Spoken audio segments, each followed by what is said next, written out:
Big boss കഴിയുമ്പോഴേക്കും ആദില നൂറ ദമ്പതികൾ വേർപിരിയുമോ? ഇതാണ് ബിഗ് ബോസ് പ്രേമികളുടെ ഇപ്പോഴത്തെ ചോദ്യം.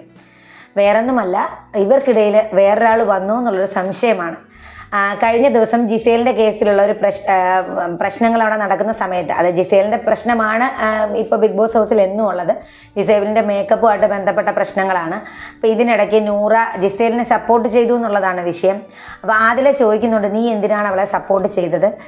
അപ്പോൾ നൂറ പറയുന്നുണ്ട്, അവൾ എൻ്റെ ഫ്രണ്ടാണ്. അപ്പം ഞാൻ നിൻ്റെ ആരാണെന്നായി ആദിലയുടെ ചോദ്യം. നീ എൻ്റേതല്ലേ എന്നാണ് നൂറ തിരിച്ച് നൽകിയ മറുപടി.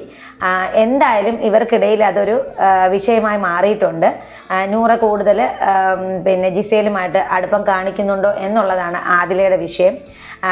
ബിഗ് ബോസിൻ്റെ ചരിത്രത്തിൽ തന്നെ ആദ്യത്തെ ലെസ്ബിയൻ കപ്പിൾസാണ് ആദിലയും നൂറയും. അതുകൊണ്ട് തന്നെ അവരുടെ വിഷയത്തിൽ ബിഗ് ബോസ് പ്രേമികൾക്ക് കുറച്ച് കൂടുതൽ ഒരു ശ്രദ്ധയുണ്ട് എന്ന് തന്നെ പറയാം. പിന്നെ തുടക്കത്തിൽ ഇവരുടെ ഒരു പൊസസീവ്നെസ് നമ്മൾ പല സീനുകളിൽ നിന്ന് മനസ്സിലാക്കിയിട്ടുള്ളതാണ്. പിന്നെ ബിഗ് ബോസിൽ എത്തുന്നതിന് മുന്നേ തന്നെ ഇവർ ഒരു ചർച്ചാ വിഷയമായിരുന്നത് കൊണ്ട് ഇവരുടെ കാര്യങ്ങളൊക്കെ ഒട്ടുമിക്ക ആൾക്കാർക്കും അറിയാവുന്നതുമാണ്. അതുകൊണ്ട് തന്നെ ഇവരുടെ കാര്യത്തിലൊരു ആദ്യം മുതലേ നല്ല ഗെയിമേഴ്സായിട്ടാണ് ഇവർ നിൽക്കുന്നതും. രണ്ടുപേരും വളരെ സപ്പോർട്ടിംഗ് ആയിട്ടും ഏത് ഗെയിമിലും അങ്ങോട്ടും ഇങ്ങോട്ടും ഒരു അവരുടെ ഒരു ബോണ്ടിങ് നമുക്കത് മനസ്സിലാക്കാൻ കഴിയുന്നുണ്ട്. ഇടയ്ക്ക് ആദില ഭയങ്കരമായിട്ട് ഇമോഷണലായ സമയത്തും നൂറയുടെ ഭയങ്കരമായിട്ടുള്ള സപ്പോർട്ട് കിട്ടിയിട്ടുണ്ട് അനീഷുമായിട്ടുള്ള ഒരു പ്രശ്നത്തിൻ്റെ പേരിൽ. അത്രയും ബോണ്ടിങ് ഉള്ളൊരു കപ്പിൾസായിട്ടാണ് ഇവരെ നമ്മൾ കണ്ടിട്ടുള്ളത്. പക്ഷേ ഇവർക്കിടയിൽ ഇനി വേറെ ആരെങ്കിലും വരുമോ എന്നുള്ളതും വരും ദിവസങ്ങളിൽ നമുക്ക് കാണാൻ സാധിക്കും. പിന്നെ ഇന്നലത്തെ എപ്പിസോഡിൽ നടന്ന മറ്റൊരു സംഭവം, ശാരികയും ഒണിയിലും തൽക്കാലത്തേക്ക് പുറത്തായി എന്നുള്ളതാണ്. അതായത് മിഡ് വീക്ക് എവിക്ഷൻ്റെ ഭാഗമായിട്ടാണ് ഇവർ പുറത്തായിരിക്കുന്നത്. ഇന്നലെ 2 ടാസ്കുകളാണ് ഇതിനു വേണ്ടി കൊടുത്തിരുന്നത്. ഒന്നാമത്തെ ടാസ്ക് കലാപരിപാടി ടാസ്ക് ആയിരുന്നു.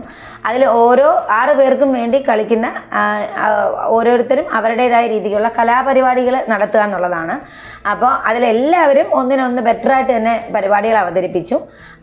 പക്ഷേ ഇതിനകത്ത് ജഡ്ജ്മെൻറ്റ് നടത്തേണ്ടിയിരുന്നത് ഈ 6 പേര് തന്നെയായിരുന്നു.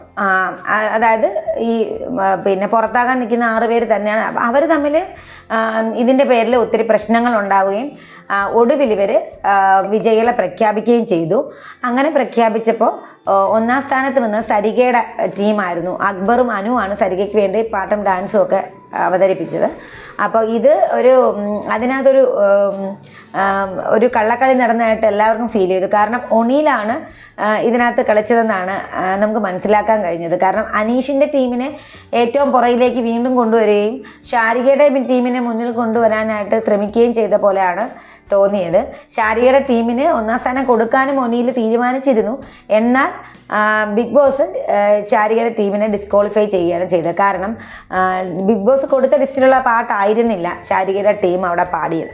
അതായത് ബിൻസി ഒരു മാർഗംകളിയുടെ ഒരു സോങ് അവിടെ പാടി അതൊരു ഡിസ്ക്വാളിഫിക്കേഷന് കാരണമാവുകയും ചെയ്തു.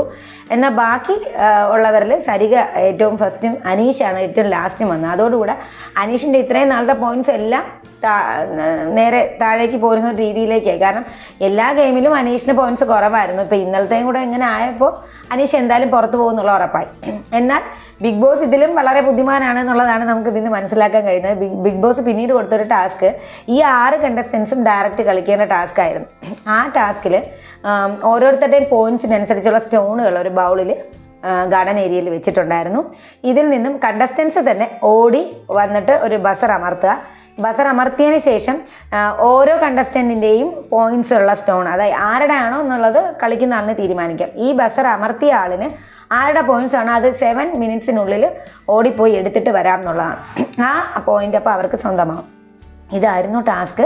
ഈ കയ്യൂക്കുള്ളവൻ കാര്യക്കാരൻ എന്നാണ് ടാസ്കിൻ്റെ പേര്.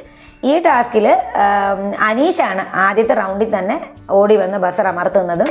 അനീഷ് 9 പോയിന്റുകൾ ഒണിയിലിൻ്റെയാണ് എടുക്കുന്നത്. ഒണിയിലിൻ്റെ അടുത്താണെന്നുള്ളത് അനീഷിന് കുറച്ചും കൂടെ എളുപ്പമായി. അടുത്തിരിക്കുന്ന ബൗൾ ഒണിയിലിൻ്റെ ആയതുകൊണ്ട് ഓടിപ്പോയി എടുക്കാനുള്ളത് എളുപ്പമായി. പിന്നെ ഇനി ഒണിയിലിനെ ടാർഗറ്റ് ചെയ്തിട്ടാണോ അനീഷ് ഇത് ചെയ്തതെന്നറിയില്ല. കാരണം കഴിഞ്ഞ ടാസ്കിൽ അനീഷിനിട്ട് പണി കൊടുത്തതിൻ്റെ തിരിച്ചടിയാണോ എന്നറിയില്ല. രണ്ടാമതും ഒനിയലിൻ്റെ തന്നെയാണ് അനീഷ് എടുത്തേക്കുന്നത്. 2ാമത്തെ റൗണ്ടിലും അനീഷ് തന്നെയാണ് വിൻ ചെയ്തത്. ഒനിയലിൻ്റെ 2 സ്റ്റോണും കൂടെ എടുത്തിട്ട് അങ്ങനെ അനീഷ് ഈ പുറത്താക്കൽ ടാസ്കിൽ നിന്ന് ഒഴിവായി കിട്ടിയെന്ന് തന്നെ നമുക്ക് പറയാം. ഒടുവിൽ ഒനിയലിനും ശാരികയ്ക്കുമാണ് പോയിന്റ്സ് ഒത്തിരി കുറവുണ്ടായിരുന്നത്. അതുകൊണ്ട് തന്നെ അവരോട് രണ്ടുപേരോടും പുറത്തേക്ക് ഇറങ്ങാനായിട്ട് ബിഗ് ബോസ് പറഞ്ഞു. ശാരിക കുറച്ച് വിഷമത്തിലാണ് പുറത്ത് പോയത്. അങ്ങനെ രണ്ടുപേരും പുറത്താവുകയാണ് ചെയ്തത് ഇന്നലത്തെ എപ്പിസോഡിൽ. അതിനി താൽക്കാലികമായിട്ടാണെന്നാണ് ബിഗ് ബോസ് പറഞ്ഞിരിക്കുന്നത്. ഇവരിനി തിരിച്ചു വരുമോ, വീട്ടിലുള്ളവർ ഇനി ഇവരെ തിരിച്ചു കൊണ്ടുവരാൻ ആവശ്യപ്പെടുമോ, അതേ ഇനി ഇവരെ പൂർണ്ണമായിട്ട് ഒഴിവാക്കിയിട്ട് വൈൽഡ് കാർഡ് എൻട്രി ആയിരിക്കുമോ എന്നുള്ളതൊന്നും നമുക്കറിയില്ല. അതൊക്കെ വരും ദിവസങ്ങളിൽ നമുക്ക് അറിയാൻ സാധിക്കുള്ളൂ. പിന്നെ ഉള്ളത് ജിസേലിൻ്റെ വിഷയം തന്നെയാണ്. ജിസേലിൻ്റെ ഇന്നലെ അനു ജിസേലിൻ്റെ ഒരു മോയ്സ്ചറൈസർ കണ്ടെത്തി എന്നുള്ളതാണ്. ജിസേൽ ഉപയോഗിക്കുന്ന മോയ്സ്ചറൈസറാണ്, എന്നാൽ ഇത് ആര്യൻ്റെതാണെന്ന് പറയുന്നുണ്ട്. അങ്ങനെ ആര്യനോട് പോയി ചോദിക്കുകയാണ് ഇത് ആര്യൻ്റെതല്ലേ എന്ന്. അപ്പോൾ ആര്യൻ ആദ്യം പറയുന്നുണ്ട് എനിക്കറിയില്ല. പിന്നെ നോക്കിത് നിൻ്റെ തന്നെയാണോ ചെക്ക് ചെയ്യാൻ പറയുമ്പോൾ ആര്യം പറയുന്നത് എൻ്റേതാണ്, പക്ഷേ ഇത് എങ്ങനെയാണ് ജിസേൽ ഉപയോഗിക്കുന്നത്? അപ്പോൾ ആര്യം പറയുന്നുണ്ട് എനിക്കറിയില്ല, ജിസേൽ എൻ്റെ കയ്യിൽ നിന്ന് എൻ്റെ അനുവാദമില്ലാതെ എടുത്തതാണ്, അത് മോഷണമായിരിക്കാം, എനിക്കറിയില്ല എന്ന് ആര്യൻ പറയുന്നുണ്ട്. അങ്ങനെ ആര്യൻ തിരിച്ച് ചെന്ന് ആര്യൻ്റെ സാധനങ്ങൾ എടുക്കുമ്പോൾ ജിസേൽ വരുന്നുണ്ട്. ജിസേലിനോട് ആര്യം പറയുന്നുണ്ട് ഇനിമേലെ എൻ്റെ അനുവാദമില്ലാതെ എൻ്റെ സാധനങ്ങൾ എടുക്കരുതെന്ന് പറയുന്നുണ്ട്. അപ്പോൾ ഇതാരാണ്? അനുവാണ് കണ്ടുപിടിച്ചതെന്ന് പറയുമ്പോൾ അനു സൈക്കോയാണെന്ന് ജിസേൽ പറയുന്നുണ്ട്. അങ്ങനെ ഒരു സംസാരം. അപ്പം അനു ജിസേലിനെതിരെ സംസാരിക്കുന്നുണ്ട്. അത് അനുവും ശൈത്യയും കൂടാണ് പറയുന്നത്. ജിസേൽ ഇവിടെ ഇങ്ങനെ മേക്കപ്പൊക്കെ ഇട്ട് ഒരുങ്ങി നടക്കുന്നത് കാണാൻ ഇവിടുത്തെ ആണുങ്ങൾക്ക് താല്പര്യമുണ്ട്, അതുകൊണ്ട് അവർ ജിസേലിനെ സപ്പോർട്ട് ചെയ്ത് നിൽക്കുകയാണെന്ന് അനു കുറ്റപ്പെടുത്തുന്നുണ്ട്. ശൈത്യം പറയുന്നുണ്ട് എനിക്ക് ദേഷ്യം വരുന്നുണ്ട്, ഇങ്ങനെ ജിസേലിൻ്റെ ഇത്തരം കാര്യങ്ങളിലൊന്നും ആരും ഇടപെടുന്നില്ല, ആരും ജിസേലിനെ എതിർത്ത് പറയുന്നില്ല എന്നുള്ളതിൽ. അങ്ങനെ പിന്നെ ആ ഒരു ടോക്ക് അനുവും ശൈത്യയും തമ്മിൽ അവിടെ നടക്കുന്നുണ്ട്. പിന്നെ അനീഷ് പുറത്ത് പോകാത്തതിനെ കുറിച്ചുള്ളൊരു സംസാരമുണ്ട്. അനീഷിനെ പുറത്താക്കണം എന്ന് തന്നെ ആയിരുന്നു അപ്പാനിയുടെയും അക്ബറിൻ്റെയൊക്കെ ഒരു താല്പര്യം. എന്നാൽ ഒണിയിൽ പോയതിൽ അവർക്ക് വിഷമമുണ്ട്. അപ്പോൾ അനീഷ് പറയുന്നുണ്ട് ദൈവാധീനം ഉണ്ട് എനിക്ക്, ദൈവം എൻ്റെ കൂടാണ്, അതുകൊണ്ടാണ് ഞാൻ സത്യസന്ധമായി കളിക്കുന്ന ആളാണ്, അതുകൊണ്ടാണ് ഞാൻ പോകാത്തതും എനിക്ക് ഇങ്ങനൊരു ടാസ്ക് കിട്ടിയതും എന്നൊക്കെ. അപ്പോൾ അപ്പാനിയും അക്ബറും ഒക്കെ പറയുന്നുണ്ട് കുറച്ച് മനസാക്ഷിയും നന്മയൊക്കെ ഉള്ള ആൾക്കാരാണ് ഇവിടെ നിൽക്കേണ്ടത്. അങ്ങനെ നോക്കുമ്പോൾ അനീഷിനേക്കാളും നന്മയുള്ള ആളാണ് ഒണിയിൽ പുറത്തു പോകേണ്ട ആളായിരുന്നില്ല എന്ന് പറയുന്നുണ്ട്. പിന്നെ അനു അനീഷിനെ സപ്പോർട്ട് ചെയ്തതായിട്ട് അപ്പാനി പറയുന്നുണ്ട്. അനുവിനൊരു പിന്നെ നിലപാടില്ലാത്തൊരു രീതിയാണ് അനു കാണിക്കുന്നത്. അനീഷിനെ ഇത്രയും കാലവും കുറ്റപ്പെടുത്തിയിരുന്ന അനു ഇന്നലെ അനീഷ് കളിച്ചപ്പോൾ അനീഷിൻ്റെ കളി നന്നായി എന്ന് പറഞ്ഞു. അത് അവളുടെ ഈ ഡബിൾ സ്റ്റാൻഡാണ് ഇവിടെ കാണിക്കുന്നത്, അത് ശരിയല്ല എന്ന് പറയുന്നുണ്ട്. അപ്പോൾ വിന്നി പറയുന്നുണ്ട് അനീഷ് നന്നായി കളിച്ചിട്ടുണ്ട്, അത് ശരി തന്നെയാണ്, അനീഷിൻ്റെ കളി കൊണ്ട് തന്നെയാണ് അനീഷ് ഔട്ടാകാൻ നിൽക്കുന്നതെന്ന് പറയുന്നുണ്ട്. പിന്നെ ആര്യനോട് അനീഷ് പിന്നെ സഹായം ചോദിക്കുന്നുണ്ട് ടാസ്കിൻ്റെ തുടക്കത്തിൽ. ആ സമയത്ത് ആര്യൻ സപ്പോർട്ട് ചെയ്യാനായിട്ട് എങ്ങനെ കളിക്കണം എന്നൊക്കെ പറഞ്ഞു കൊടുക്കുന്നുണ്ട്. പക്ഷേ രണ്ടാം റൗണ്ടിൽ ആര്യൻ സംസാരിക്കുമ്പോൾ അനീഷ് നീ മിണ്ടണ്ട, എനിക്കറിയാം എൻ്റെ കാര്യം നോക്കാൻ എന്നുള്ള രീതിയിൽ തിരിച്ച് സംസാരിക്കുന്നുണ്ട്. അതുകൊണ്ട് തന്നെ ആര്യൻ ഇപ്പോൾ അനീഷിനോട് ഭയങ്കര ദേഷ്യമാണ്. ഇന്നലെ ആര്യൻ പറയുന്നുണ്ട് ഞാൻ ഇനി മേലാൽ അനീഷിനോട് സംസാരിക്കത്തില്ല എന്ന് പറയുന്നുണ്ട്, എന്തൊക്കെ വന്നാലും ഞാൻ സംസാരിക്കില്ല എന്ന് പറയുന്നുണ്ട്. അത് കഴിഞ്ഞിട്ട് കഥ പറച്ചിൽ ടാസ്ക് ആയിരുന്നു.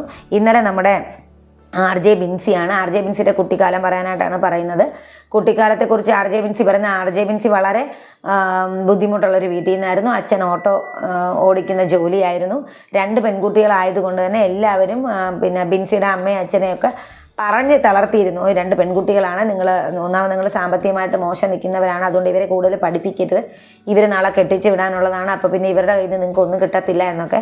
പക്ഷേ ബിൻസി കഷ്ടപ്പെട്ട്, ബിൻസി വളരെയധികം സംസാരിക്കുന്ന കൂട്ടത്തിലായിരുന്നു. അപ്പോൾ അത്രയും സംസാരം പോലും മറ്റുള്ളവർ അമ്മയോടും അച്ഛനോടും പറഞ്ഞ് കൺട്രോൾ ചെയ്യണം, ഇത്രയും സംസാരിക്കാൻ പാടില്ല. അതിൻ്റെ പേരിൽ ബിൻസി ഒത്തിരി പേര് വെറുത്തിരുന്നു.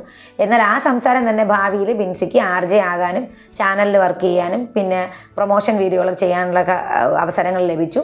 അതിലൂടെ കാശുണ്ടാക്കി അച്ഛനൊരു ഓട്ടോ വാങ്ങിക്കൊടുക്കാനും പിന്നെ 18 ലക്ഷം രൂപ മുടക്കി ഒരു കാറ് വാങ്ങാനും ഒക്കെ പറ്റിയതിനെക്കുറിച്ച് പറഞ്ഞ് വളരെയധികം സന്തോഷം പങ്കിടുന്നു. ആദ്യത്തെ കാര്യങ്ങൾ തുടക്കത്തിൽ പറയുമ്പോൾ ഇമോഷണൽ ആവുന്നുണ്ട്, എല്ലാവരും കരയുന്നുണ്ട്. പിന്നീട് ബിൻസിയുടെ വിജയത്തിൽ എല്ലാവരും സന്തോഷിക്കുകയും ചെയ്യുന്നുണ്ട്. പിന്നീട് ആദിലയുടെ പ്രൊഫഷണൽ ലൈഫിനെ കുറിച്ച് പറയാനാണ് പറഞ്ഞത്.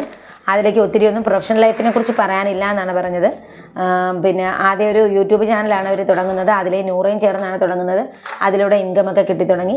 പിന്നെ അതിനുശേഷം ഇപ്പോൾ സൈബർ സെക്യൂരിറ്റി അനലൈസറായിട്ട് വർക്ക് ചെയ്യുകയാണെന്നുള്ളതാണ് അതിലെ പറഞ്ഞത്.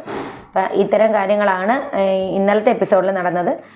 ഇനി വരും ദിവസങ്ങളിൽ ജിസേലിൻ്റെ കാര്യം കൂടുതൽ മുറുകുമോ എന്നുള്ളതും പിന്നെ പുറത്തുപോയ ശാരികയും ഒണിയിലും തിരിച്ചെത്തുമോ എന്നുള്ളതും നമുക്ക് നോക്കാം.